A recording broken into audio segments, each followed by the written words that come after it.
Brought to you by one of our own very CAs. His fun fact is actually kind of interesting.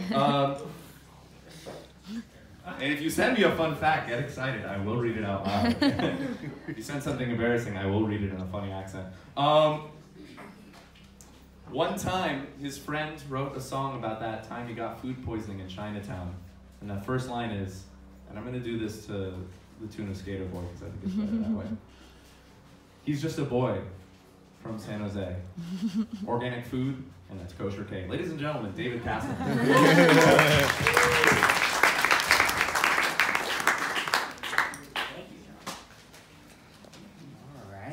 Hello. Hi. I am David. I am 28 years old, and I am still single, which is very distressing, mostly to my parents. And, you know, the frequent questions and suggestions about my relationship status, it was a little annoying at first, because it's a reminder of a little failure, and I'm working on it, you know. Like, one thing I think I've realized recently is that my standards are impossibly high, because I'm really looking for someone who I enjoy spending time with them, but then at the same time, they enjoy spending time with me. So just the whole package, I want it all.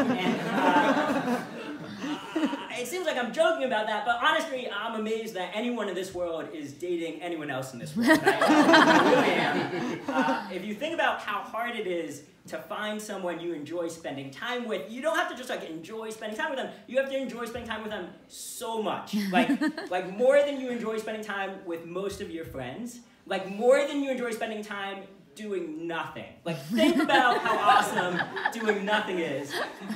And then you have to enjoy spending time with this person more than that. And if by some divine power you actually find this incredible person, it's still not enough. Because then they have to enjoy spending time with you a similar amount. So it's like rain in the desert during a full solar eclipse. That's what I think dating is like.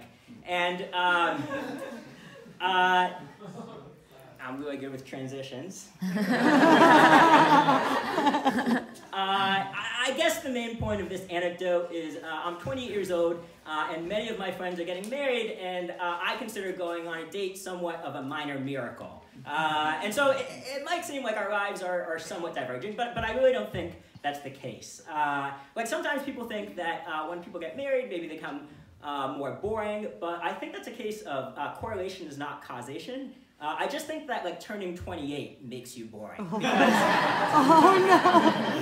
Because I've been keeping a list of the things that I most want to purchase, and the top 3 things are towels, pillows, and then pillowcases for those pillows. And I don't know all of like the evolutionary reasons for this. I just know with 100% certainty, as soon as you turn 28, your heart's greatest desire is cookware. I mean, that's what it is. That's what it's going to be. And I think I've established tonight that, you know, marriage isn't a certainty in my life's journey. So what I decided is that for my 30th birthday, I'm going to establish a registry, like, just for me. Just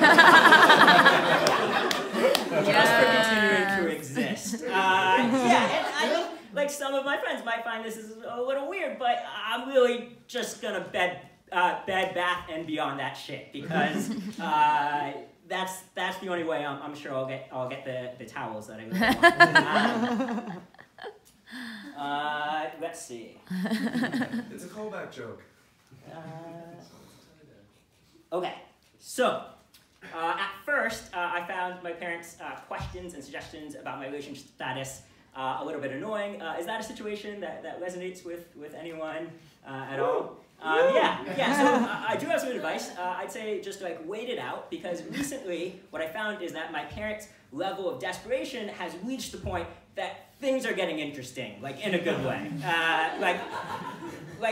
This is a real thing that happened. Like I can't emphasize enough how much in actuality this next thing really occurred. I was in the car with my mom, and she said, "David, I want to hire a consultant to tell you how to dress so that you won't be single anymore."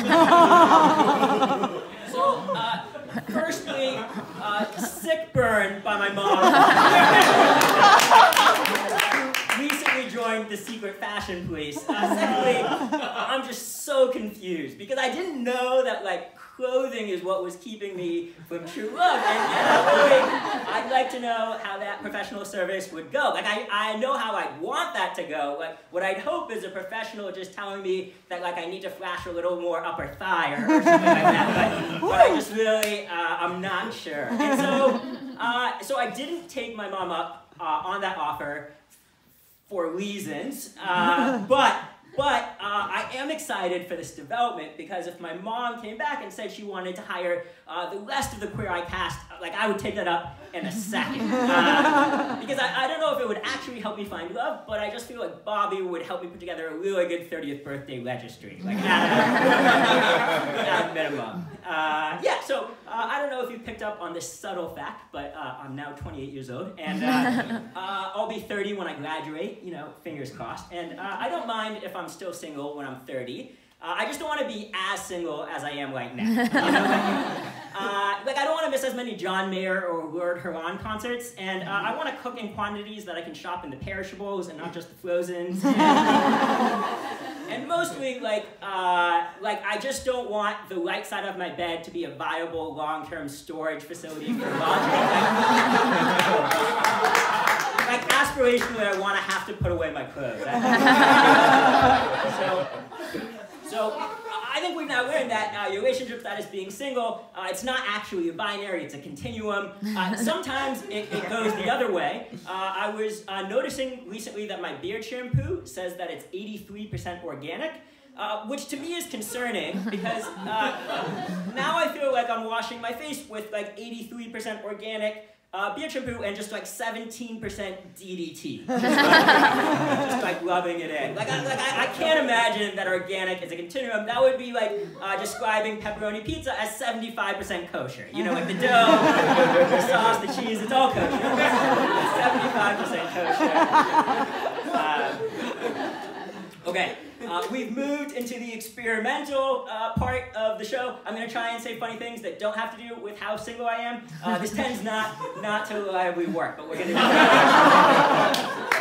give it a shot. So, some of my friends have described their life plan as first making a lot of money and then figuring out what they want to do with the rest of their life. And I've always thought that was a bit of a cop-out. But recently, I've come along. And I've come along because I just think that if I had a lot of money, like there'd be a lot less pressure in life. And I don't even mean like financial pressure. I mean like the pressure to be a good person. Because while I want to be a good person, I think deep down I just want other people to think I'm a good person.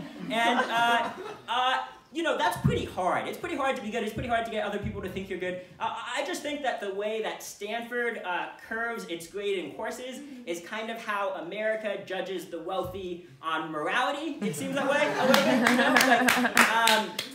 I think Bill Gates has probably done some good things in his life. Like, that charity seems quite impressive. But something went viral last year, and it was a photo of him waiting in line for a hamburger. And that's just not that great.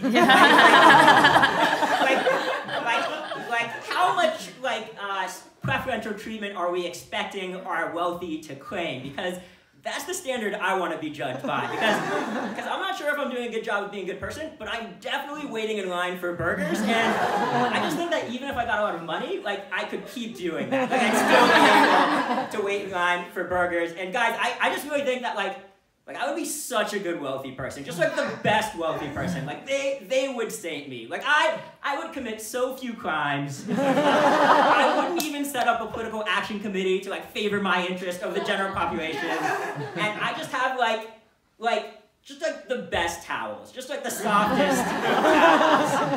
Okay, that's my time. Thanks. Ladies and gentlemen, give it up for David.